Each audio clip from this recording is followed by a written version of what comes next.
kita akan lanjutkan pelajaran dengan tema tafsir masih di surah Al-Baqarah yang merupakan surah yang kedua dari urutan mushaf.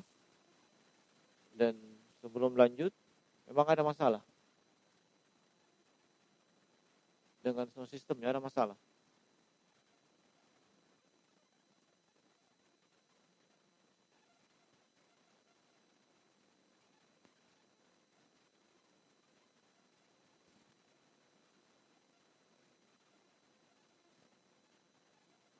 Gimana?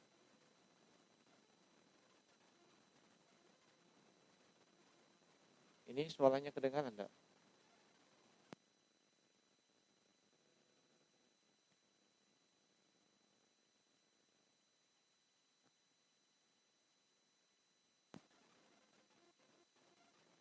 Nah, iya.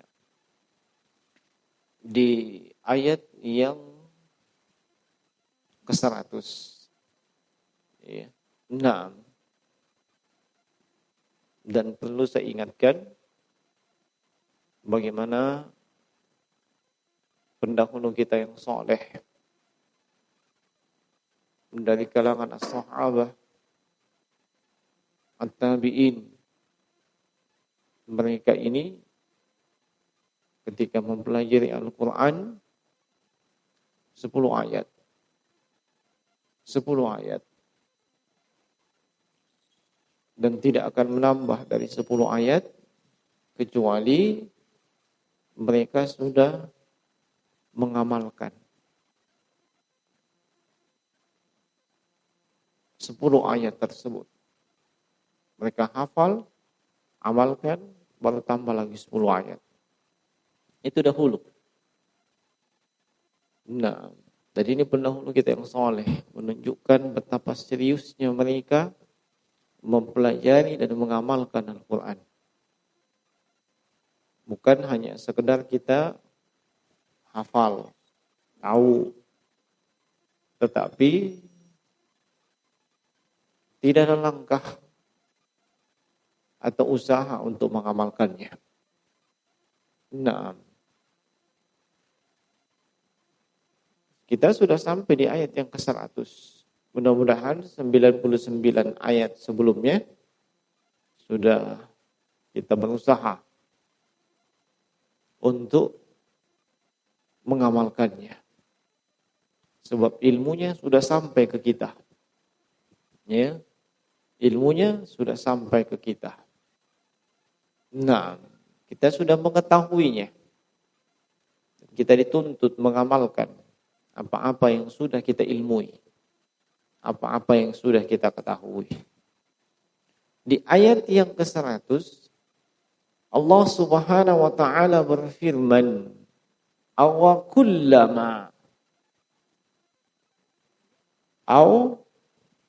afwan, huruf alif yang di depan itu ya, atau hamzah itu disebut dengan hamzah istifham, pertanyaan. Ya. Sama dengan apa? Hal. Ya, hal. Adapun waw aw kullama itu ataf. Ya, huruf ataf dalam bahasa Arab. Kemudian kullama itu sendiri ini adalah maf'ul fihi. Ya, yang merupakan dzarfuz zaman, keterangan ya, waktu yang kandungannya bermakna syarat. Ya. Kandungannya bermakna syarat. Apakah setiap kali ya. Nah, ahadu ya. Ahadu ya. Kalau di Arab itu adalah fi'il madhi. Ya. Fi'il madhi yang mabniun 'ala dhamm. Adapun waw yang di belakang itu adalah fa'ilnya. Nah, setiap kali mereka ya, mengambil perjanjian atau melakukan perjanjian. Yang dimaksud di sini dengan mereka kaum Yahudi. Ya, kaum Yahudi. Apakah setiap kali mereka berjanji istilahnya, mengambil perjanjian, ya, nah, ahdan dengan sebuah perjanjian, ya, nabazahu, ini nabazah, itu artinya adalah torahahu, dilempar, dibuang. Ya. Namun, ya, biasa diterjemahkan di sini, ya, mereka tinggalkan. Nah, tinggalkan perjanjian tersebut. Mereka langgar perjanjian tersebut. Siapa yang melanggarnya? Fariqum minhum. Sebahagian dari mereka. Sebahagian dari mereka. Yakni kaum Yahudi.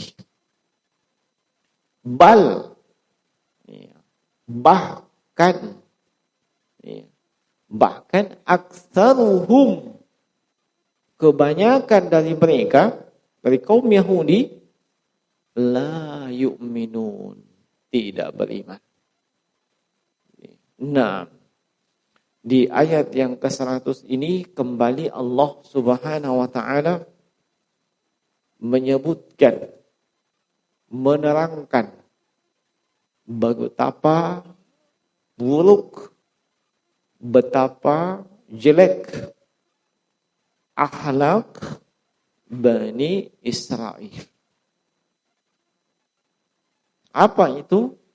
Setiap kali mereka ini berjanji, ya, mengambil perjanjian untuk diri mereka sendiri, ya, termasuk di antaranya adalah mereka berjanji untuk mengimani semua yang terdapat di dalam kitab Taurat mereka.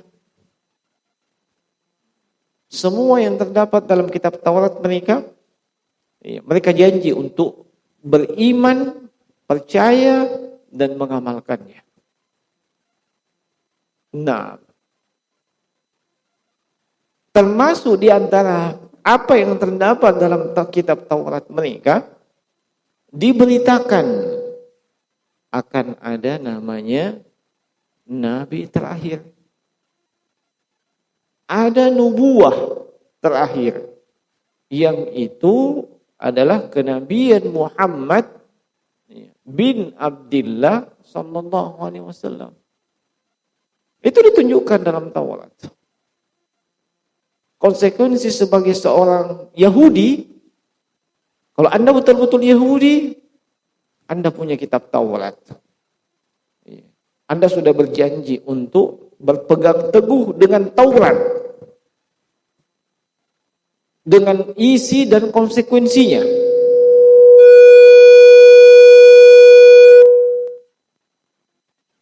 Nah, ini kalau Anda seorang Yahudi. Dan mereka melakukan yang demikian.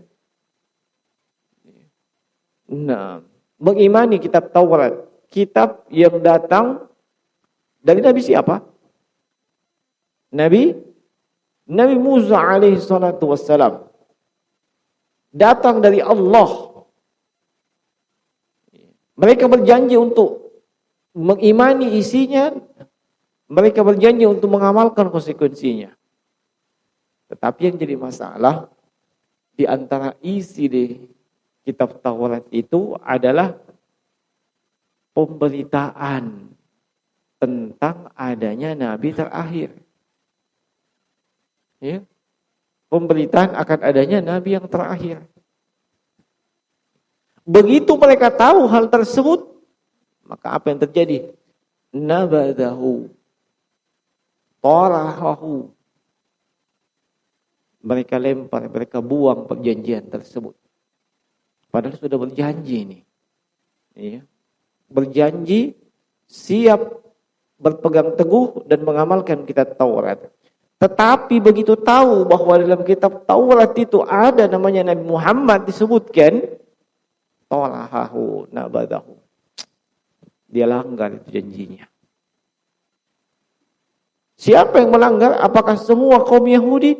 Allah sebutkan, fariqum minhum, hanya sebahagian. Hanya sebahagian kaum Yahudi yang tidak mau terima itu. Sebagian yang lain terima. Tapi yang jadi masalah, sebagian yang lain ini, aktsaruhum, lebih banyak yang tidak terima.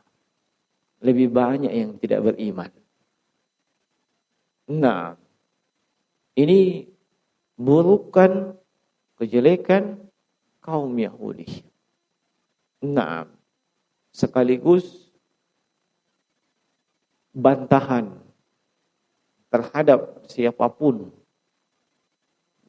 yang berusaha mencuci otak kaum muslimin dengan memasukkan klaim, statement bahwasanya siapa saja yang beriman kepada Tuhan, entah itu Yahudi, Nasrani ataupun Islam, ya, pasti mereka akan selamat. Nah, ini pemikiran seperti ini siapa yang menyuarakan ini? Hah? Siapa? Jil. Tahu Jil? Ya. Apa? Jaringan Islam Ladai apa? Liberal. Nah, disuarakan itu. Iya. Tidak ada perbedaan kita dengan Yahudi. Yang penting sama-sama beriman. Percaya sama Tuhan. Sama-sama berbuat baik. Masya Allah. Sementara Allah mencela mereka dalam Al-Quran. Menyebutkan aibnya mereka. Sebagai peringatan untuk kita. Hati-hati kalian terhadap kaum Yahudi. Kalau Rasulullah SAW saja. Mereka berani berbuat yang tidak benar kepada Rasulullah, apalagi kepada kita. Nah, apalagi kepada kita. Tetapi juga bukan maksudnya saya menebarkan ujaran kebencian, menanamkan kebencian. Ini yang disebutkan dalam Al-Quran. Terserah mau dipahami itu ujaran kebencian. Kalau memang itu ujaran kebencian, maka ujaran kebencian ini datang dari Allah Rabbul Alamin. Silahkan tuntut Allah. Pakai pasal yang kau punya. Allah sebutkan demikian. Kaum Yahudi, ya, mereka berjanji, berpegang teguh dengan Taurat. Begitu didapatkan dalam Taurat, ternyata ada disebutkan tentang kenabian Muhammad, langsung dilanggar itu perjanjian. Dilanggar itu perjanjian, bukan semuanya. Bukan semua dari mereka, hanya sebagian. Nah, di ayat yang berikutnya, walamma ja'ahum rasulun min indillah. Ketika datang kepada mereka kaum Yahudi, rasul. Kalau rasul berapa? Berapa rasul ini? Hah? Berapa? Berapa? Berapa? Tidak ada. Sudah mau belajar. Rasul ini mufrad musanna jamak. Hah? Kasih keras suaramu. Ini mufrad musanna atau jamak? Bang. Nah. Mau disuruh berdiri nanti. Nah. Ini mufrad satu. Rasul. Kalau dua rasulani. Jamak. Rusul. Nah. Ini tuh kita belajar itu. Kan masih belajar bahasa Arab. Itu untuk ini. Untuk paham Al-Quran. Ya, bukan cuma sekadar hadir, bukan. Bagaimana kita bisa aplikasikan bahasa Arab di sini, di Al-Quran? Itu tujuannya. Walamma, dan ketika, ini kata lamma, itu digunakan dalam sejumlah kondisi dan keadaan. Kadang dia bermakna bukan, tidak. Kadang dia bermakna hina. Hina itu artinya ketika, tatkala. Dan di sini maknanya tatkala, ketika. Ya. Ja'ahum. Ya, ini fi'il madhi, menunjukkan bentuk lampau. Telah datang kepada mereka. Siapa mereka? Kaum Yahudi. Siapa yang datang? Rasul. Berapa Rasul? 1. Rasulnya siapa yang dimaksud? Hah? Nabi Musa. Nah sudah minta Musa. Masa Musa datang lagi? Berapa kali mau datang Musa? Ini juga. Ya maaf sekalian. Tadi kan sudah. Nabi Musa bawa Taurat. Ya. Iya. Sudah. Mereka sudah pegang Taurat. Adam ini dibawa sama Nabi Musa. Mereka sudah pegang. Nah. Iya. Lalu mereka di antara kebiasaan mereka berjanji mengamalkan Taurat apa segala macam. Nah, begitu datang Rasul yang terakhir maksudnya ini, itu Muhammad sallallahu alaihi wasallam min indillah. Rasul ini Allah utus, datang dari sisi Allah Subhanahu wa taala. Allah yang mengutusnya. Musaddiqun, membenarkan lima ma'ahum, apa yang ada pada mereka dari kitab Taurat. Ya. Kan di dalam kitab Taurat sudah disampaikan, nanti datang itu Rasul terakhir namanya Muhammad. Apa yang disebutkan dalam kitab Taurat betul terjadi. Ya. Allah utus Rasul terakhir namanya Muhammad. Tapi apa yang terjadi? Nabadha fariqum minal ladina utul kitab Allah. Inilah bejatnya kaum Yahudi. Tidak sesuai dengan keinginannya. Nabadha fariqum minal ladina utul kitab Allah. Sebahagian dari kaum Yahudi itu, sebahagian dari ahlul kitab itu nabadha, nabuwang, itu namanya kitab Allah. Iya. Mereka buang di mana? Wara'a zuhurihim, di belakangnya. Iya. Ini ungkapan Al-Quran luar biasa. Balaghahnya. Iya. Bukan cuma sekedar dibuang. Coba ya. Kalau misalnya, ini saya buang. Dibuang seperti itu. Di depan. Kan orang bisa buang di depan. Di samping kanan, samping kiri. Kan begitu. Ada kemungkinan bisa diambil lagi. Paham maksudnya? Tapi kalau dibuang di belakang, sama sekali tidak mau diambil. Nah. Dibuang di belakang punggung mereka. Ya. Ka'annahum la ya'lamun. Seolah-olah itu mereka tidak tahu. Padahal sudah mereka tahu.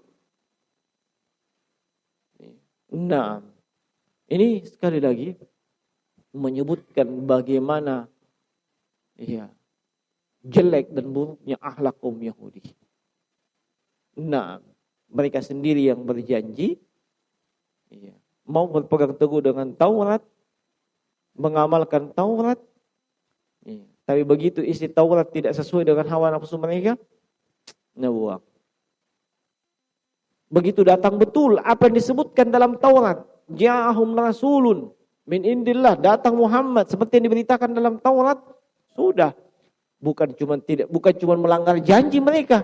Kitab Allah wara'a zuhurihim nabadhuhu, mereka buang ke belakang punggung mereka. Padahal di kitab Allah ini, kitab Taurat, kitabnya Allah, sama dengan Al-Quran. Nah, inilah kaum Yahudi jemaah sekalian. Dari ayat-ayat ini, kita bisa memetik sejumlah pelajaran penting. Kata Syekh Muhammad bin Shalih Al-Utsaimin, "Annal Yahuda la yusaqu minhum bi ahdin li'annahum kullama ahadu ahdan nabadha fariqum minhum." Kaum Yahudi itu sama sekali tidak bisa dipegang kata-katanya. Sama sekali mereka ini ya tidak bisa memenuhi janji, memenuhi perjanjian. Kenapa? Sebab setiap kali mereka berjanji dengan sebuah perjanjian, dilanggar. Berjanji dengan sebuah perjanjian, dilanggar. Dan fakta yang disebutkan dalam catatan sejarah kaum muslimin, sebagaimana dalam sirah Nabawiyah, bagaimana mereka selalu dan sering mengingkari dan melanggar perjanjian dengan kaum muslimin di Madinah. Ingatnya di Madinah itu kompleks. Maksudnya kompleks, apa istilahnya? Bukan cuma kaum muslimin di sana ada. Di sana ada kaum Yahudi. Ya. Naam. Dan pemimpin kota Madinah ketika itu Rasulullah sallallahu alaihi wasallam. Ya. Opsi untuk mereka yang tidak Islam, diajak masuk Islam. Tidak mau masuk Islam, la ikraha fid din. Tidak ada paksaan dalam agama. Tapi hatta yu'tal jizyah, mereka harus bayar pajak kepada pemerintah kaum muslimin supaya keamanan mereka dijamin. Nah, itu konsekuensi kalau negara Islam. Iya. Yang bayar pajak itu non-muslim, orang kafir. Kaum muslimin tidak boleh disuruh bayar pajak. Sebab mereka sudah ada beban zakat, bukan pajak. Nah, selalu mereka langgar perjanjian. Demikianlah wataknya kaum Yahudi. Ya. Yang kedua, anna nabada fariqum minal ummati yu'tabar nabatan minal ummati kullaha ma lam yatabarra'u minhu fa in tabarra'u minhu fa innahum la yunhiquhum 'arahu. Kata beliau rahimahullah, siapa saja yang melanggar perjanjian, ya, segolongan melanggar perjanjian, sebagian kecil dari umat itu melanggar perjanjian, maka itu terhitung semua umat ini dianggap melanggar perjanjian. Kalau mereka yang tahu bahwa ada yang melanggar perjanjian itu diam, tidak ada yang menegakkan namanya amar ma'ruf nahi munkar, seolah-olah membiarkan, mendiamkan, mengaminkan pelanggaran tersebut. Paham maksudnya? Paham maksudnya? Nah, kaum Yahudi, apakah semuanya melanggar perjanjian? Allah sebutkan fariqum minhum, hanya sebagian. Tapi kenapa Allah sebutkan balaksaruhum la yu'minun? Kebanyakan mereka tidak beriman. Bukankah yang sebagian? Iya, yang lain ini mendiamkan. Ada saudaranya, ada temannya, ada sahabatnya melanggar perjanjian, didiamkan begitu saja. Mereka tidak berlepas diri dari kemungkaran itu. Tidak main-main. Orang berjanji, saya janji, misalnya sumpah pemuda. Saya bagi pemuda, saya tidak akan menikah. Contoh gini, jangan dibesar-besarkan. Nah, sebagian mereka melanggar janji, tapi menikah diam-diam. Ya, ada satu orang yang mereka tahu sudah menikah. Yang lain yang tahu bahwa si fulan ini sudah melanggar perjanjian, Nabi berkembang, malah terkesan nak aminkan, nak dukung. Ini semuanya dihukumi sama.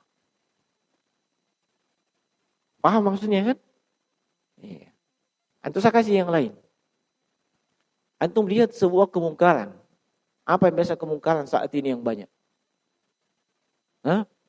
Saya tadi main bola di Sinar 7. Ternyata di sana ada senam pakai musik. Ya.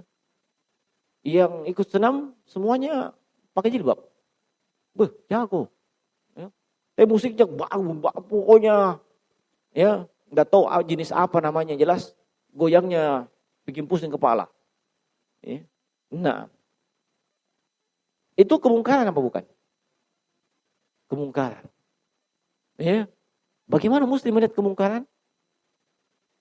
Kalau dia punya kemampuan, dirubah dengan tangan.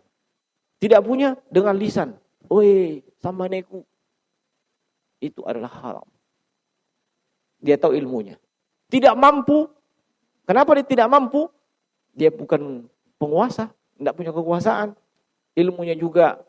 Dia tidak tahu dalilnya. Maka apa yang dilakukan? Benci dengan kemungkaran tersebut. Jangan malah ikut nonton. Apa kuit? Atau malah ikut-ikutan. Ya? Malah ikut-ikutan. Di mana tak kemungkarannya? Musik. Oh, itu kan baik. Olahraga. Apakah tidak bisa olahraga tanpa musik? Sangat bisa. Nah, bahkan ada saya lihat itu perlombaannya. Orang dengan bangga, ya, anaknya juara 1 lomba begituan. Bangga sekali. Kemudian mendoakan jadi soleha, jadi soleh. Solehanya di mana, bro?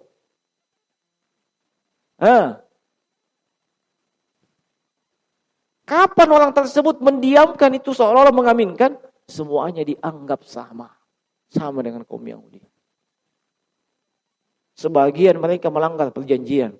Tapi yang lain tidak dapat bilang, sadar kok kawan. Ya, tidak boleh melanggar perjanjian. Kita sudah berjanji. Tidak ada. Nah, biarkan. Ya, maka dihukumi sama. Ya. Nah, wa minha anna min ahlil kitabi man lam yamudhu kitab Allahi wara'a zuhuri bal amana bihi. Dari dua ayat tersebut juga menunjukkan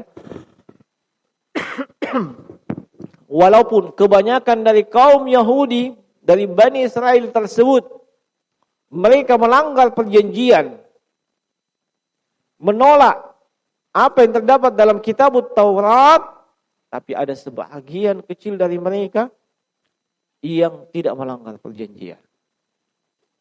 Justru berpegang teguh dan mengamalkan isi Taurat. Seperti siapa?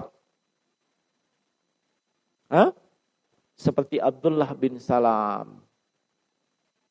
Ya. Abdullah bin Salam itu hafal kitab Taurat. Hafal isinya. Dalam Taurat disebutkan ciri-ciri Nabi terakhir. Di mana dia tinggal. Siapa teman-temannya. Ya. Apa tanda-tandanya disebutkan dalam Taurat. Nah, hafal dia. Alimnya kaum Yahudi.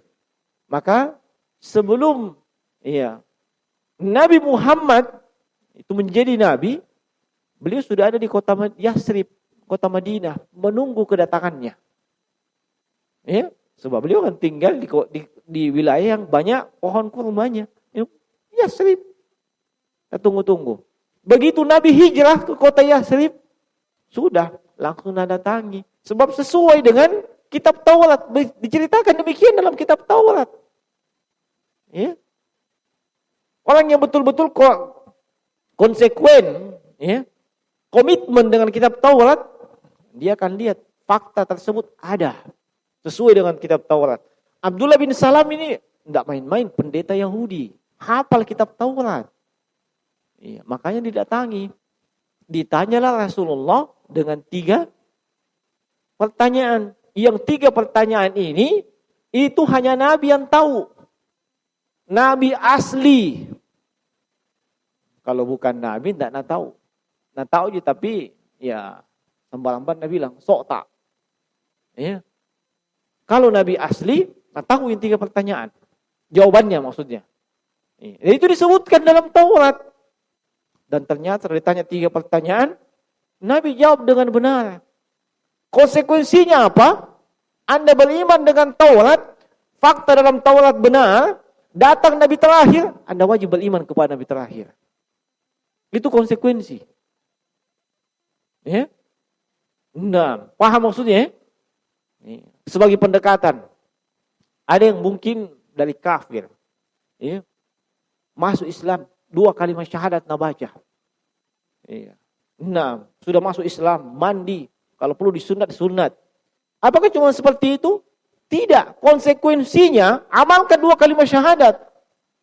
Amalkan rukun Islam. Tidak hanya sekedar masuk, dapat ijazah, telah masuk Islam aku. Ada konsekuensinya jemaah sekalian. Ya. Nah, sama dengan itu. Sudah ada kitab Taurat diberitakan, ada konsekuensinya, tidak main-main. Abdullah bin Salam termasuk di antara sekian dari sedikit orang yang beriman kepada Rasulullah Sallallahu Alaihi Wasallam sesuai dengan apa yang disebutkan dalam kitab Taurat.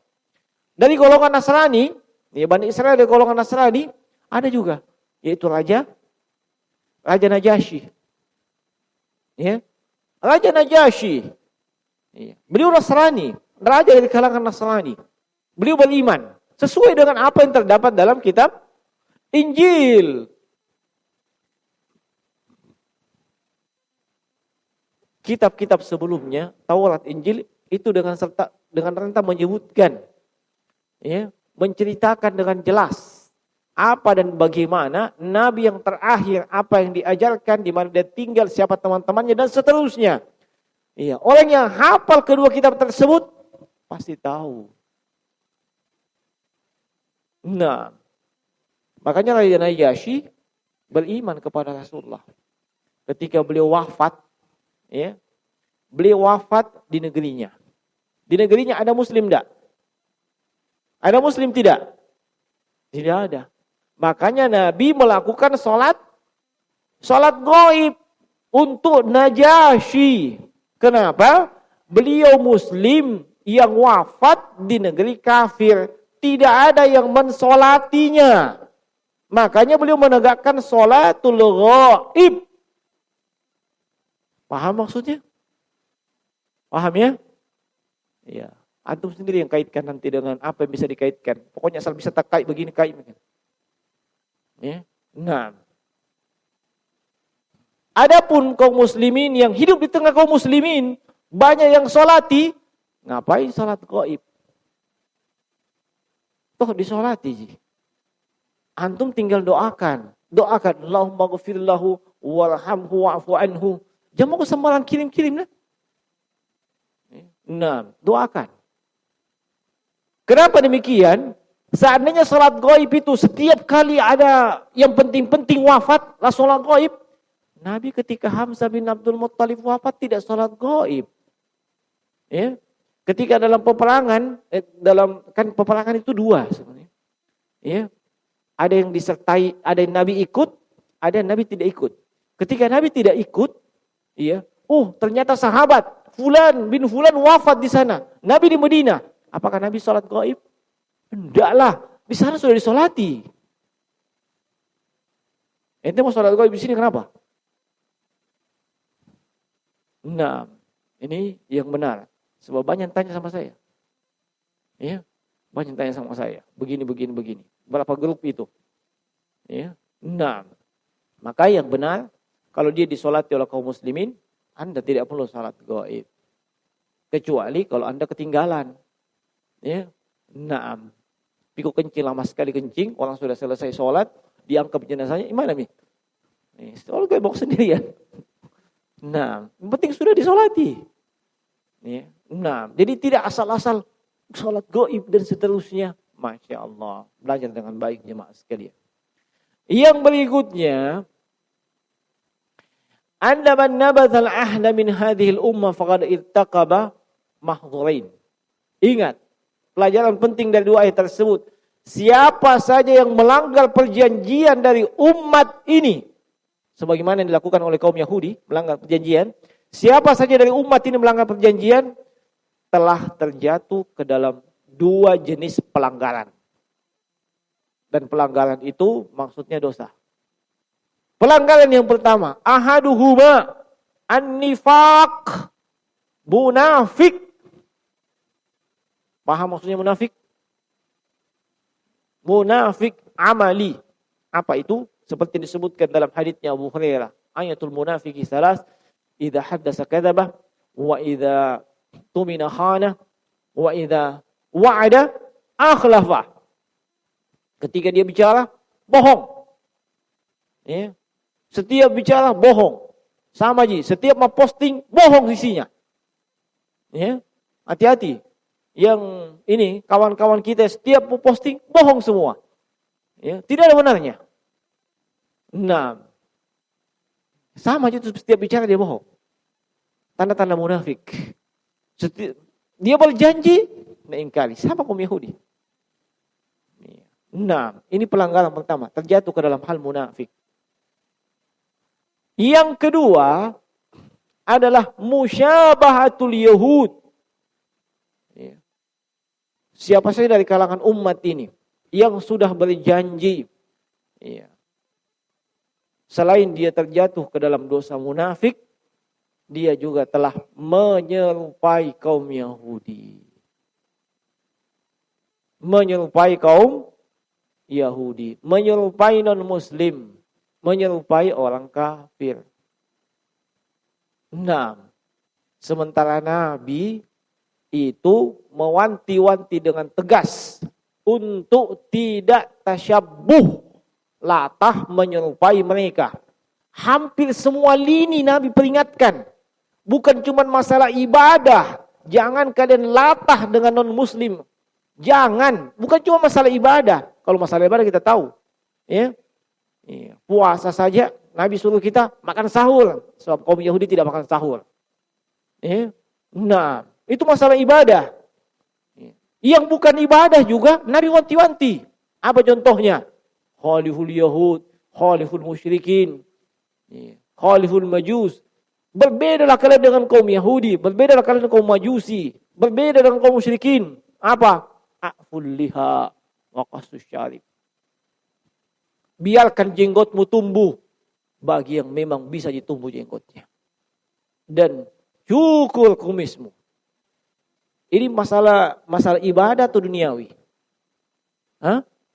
Masalah kumis dengan jenggot itu masalah ibadah atau masalah apa? Bukan ibadah. Iya kan? Nah, bukan ibadah. Tapi sampai-sampai Nabi peringatkan untuk persoalan seperti itu saja, jangan kau ikut-ikutan dengan kaum Yahudi. Jangan kau ikut-ikutan dengan orang kafir. Apa banyak kalau kumis? Ya? Kan terserah kita dong. Mau kumisnya dikasih naik ke atas, kemudian apa, karena seterusnya. Kumis-kumis kita, jenggot-jenggot kita. Bukan ibadah. Ya kan? Bukan sholat, bukan puasa, bukan. Tapi yang bukan ibadah saja, Nabi ingatkan. Jangan modelmu seperti mereka. Nah, apalagi kalau urusan yang besar. Perjanjian. Ya, jangan kau seperti mereka yang suka melanggar perjanjian. Nah, makanya nanti diingatkan kepada ikhwan-ikhwan yang sudah banyak berjanji di sini. Ya, ada yang berjanji sama saya siap khutbah Jumat. Ya, ada yang berjanji apa itu? Pergi melamar. Enggak tahu janjimu, janji siswa, janji apa itu? Jangan kau ikut-ikutan sama kaum Yahudi. Ya, sudah berjanji melanggar. Ya, ada juga sudah berjanji sama istrinya, kaulah satu-satunya saat ini. Berjanji gare, awas kau melanggar perjanjian. Ya, mungkin istrimu yang tanya, jangan melanggar perjanjian seperti kaum Yahudi. Ya. Nah, kemudian anna risalatan Nabi sallallahu alaihi wasallam haqqun liqaulihi ta'ala min indillah. Risalah kenabian Muhammad itu hak, benar. Bukan mengada-ada. Sebab Allah sebutkan walamma ja'ahum rasulun min indillah, dari sisi Allah. Allah yang mengutusnya. Ya. Kemudian anna Rasulullah sallallahu alaihi wasallam qad akhbarat bihi al-kutub as-sabiqah liqaulihi ta'ala musaddiqun lima ma'ahum. Bahwa Rasulullah Muhammad SAW, beliau sudah diberitakan dan disebutkan di kitab-kitab sebelumnya. Baik itu kitab Taurat maupun kitab Injil. Sudah disebutkan dalam kitab-kitab tersebut. Sebab Allah Subhanahu wa taala sebutkan dalam ayat yang tadi. Walamma ja'ahum rasulun min indillahi musaddiqul lima ma'hum. Membenarkan apa yang ada pada mereka dari kitab-kitab mereka.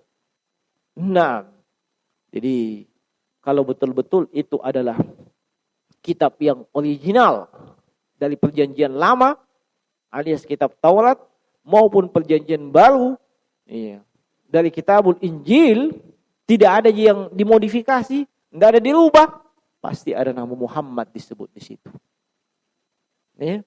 Atau ada nama Ahmad disebut di situ. Kenapa? Sebab Nabi Isa sendiri yang bilang seperti itu.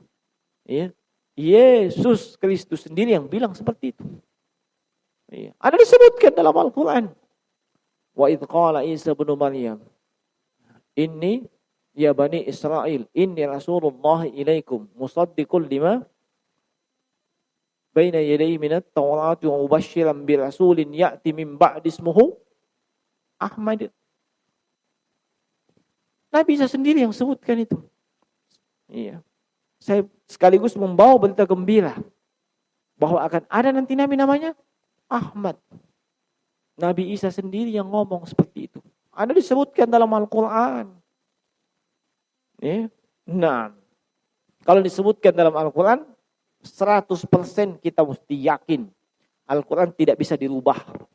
Jangankan dirubah hurufnya, harakatnya ngerubah, ditahu. Salah. Nah, kemudian wa minha anna risalatan nabi sallallahu alaihi wasallam tuqarriru ma sabaqa min risalatir rusul. Risalah kenabian yang dibawa oleh Rasulullah itu membenarkan risalah kenabian rasul sebelumnya. Paham maksudnya? Artinya tidak ada yang kontradiksi antara ajaran Rasulullah Muhammad dengan ajarannya Nabi Isa, dengan ajarannya Nabi Musa, dan semua Rasul yang lain. Sampai kepada Nabi Nuh, tidak ada yang kontradiksi. Makanya kata Nabi SAW, Al-Anbiya dinuhum wahid. Semua Nabi agamanya satu. Apa itu? Anta'bunallah wa la tusyriku billahi syai'a. Semuanya mengajak hanya beribadah kepada Allah, tidak menyekutukan Allah. Agamanya satu. Yang bedakan apa? Syariatnya beda. Syariat ibadahnya beda. Kita sholat 5 waktu. Mungkin umat lain ada 10 waktu, ada 50 waktu. Kita puasa bulan Ramadan.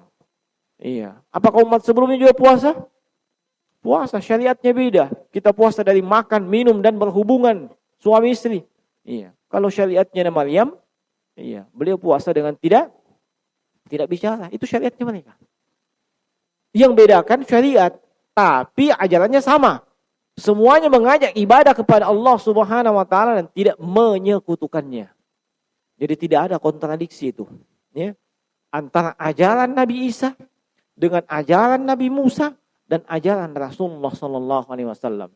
Nanti terjadi kontradiksi ketika ada manusia yang mengangkat Nabi itu sebagai Tuhan. Di situ kontradiksi mi. Nah, ketika ada yang diangkat diri Tuhan, wah, maksud sami itu. Kalau sepakat kita Rasul tidak ada masalah. Tapi begitu diangkat jadi Tuhan, pusing maki. Sebelum jadi Tuhan, dia apa? Dan siapa yang angkat? Kan begitu. Terserah nanti kau jawab dengan apa. Nah, wa minha anna al-Qur'ana kalamullah li'anna Allah adhafahu ilaihi fi qawlihi ta'ala kitab Allah. Yang namanya Al-Qur'an itu kalamullah. Allah sandarkan kepada beliau, kepada Allah. Kitabullah. Nah, dan Al-Qur'an itu adalah kalam. Kalam itu sifat. Bukan makhluk. Nah, bukan makhluk. Salah satu di antara sifat dari sifat Allah Subhanahu wa ta'ala. Nah.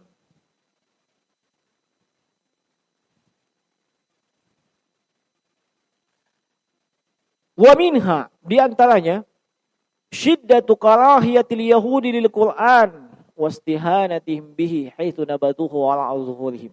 Lihat ini.